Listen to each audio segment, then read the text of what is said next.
Pertama, Roh Kudus dalam perjanjian lama tidak diberikan pada semua orang, hanya orang-orang tertentu saja. Kapan Tuhan mau pakai, lalu Roh menghinggapi dia. Kalau Tuhan nggak pakai, ya Roh nggak menghinggapi dia. Biasanya Roh menghinggapi raja, imam, nabi, atau orang-orang khusus yang Tuhan pakai, misalnya waktu mau bangun kemah suci atau bait Allah. Kedua, pekerjaan Roh Kudus dalam perjanjian lama itu tak ada hubungan dengan keselamatan. Artinya, kamu bisa dihinggapi Roh untuk melakukan tugas tertentu, tapi kamu bisa nggak selamat.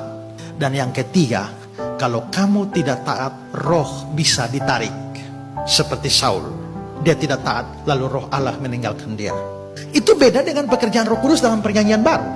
Pada waktu Yesus berjanji tentang datangnya Roh Kudus, dia bilang, dia akan menyertai kamu selama-lamanya. Nah, kalau saudara baca di dalam Efesus pasal 1 ayat yang ke-13, dia bilang ketika kamu percaya, kamu dimeteraikan oleh Roh Kudus. Ya, juga dikatakan bahwa kamu menerima Roh Kudus ketika kamu percaya. Maka di dalam perjanjian lama tidak semua orang dapat Roh Kudus, tapi di dalam perjanjian baru, asal saudara sudah orang percaya, saudara dapat Roh Kudus. Kalau saudara tidak ada Roh Kudusnya, saudara bukan orang percaya. Saudara bukan anak Allah.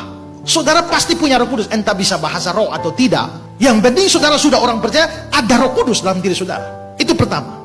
Kedua, Roh Kudus di dalam diri saudara itu berkaitan dengan keselamatan. Karena Roh Kudus menjadi jaminan bagian kita sampai kita memperoleh seluruhnya, yaitu keselamatan kita. Efesus 1 ayat 13. Dan yang ketiga, sekali Roh Kudus mendiami saudara, dia nggak akan keluar lagi.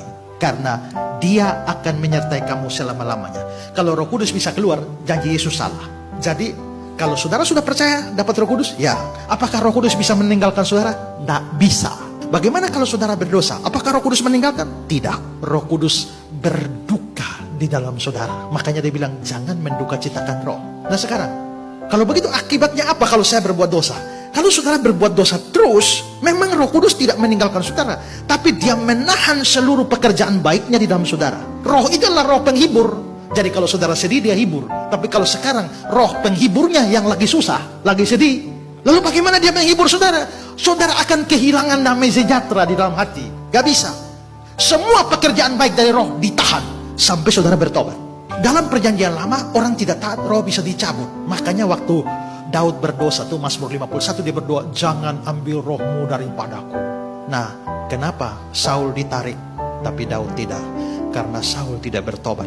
Sampai ujung hidupnya masih main okultisme lagi dengan dukun di Endor, mati bunuh diri lagi. Tapi Daud bertobat. Tuhan, jangan ambil rohmu daripadaku. Dan Tuhan kabulkan doanya, gak ambil. Ya, jadi bedanya di mana? Yang satu bertobat, yang satu tidak bertobat.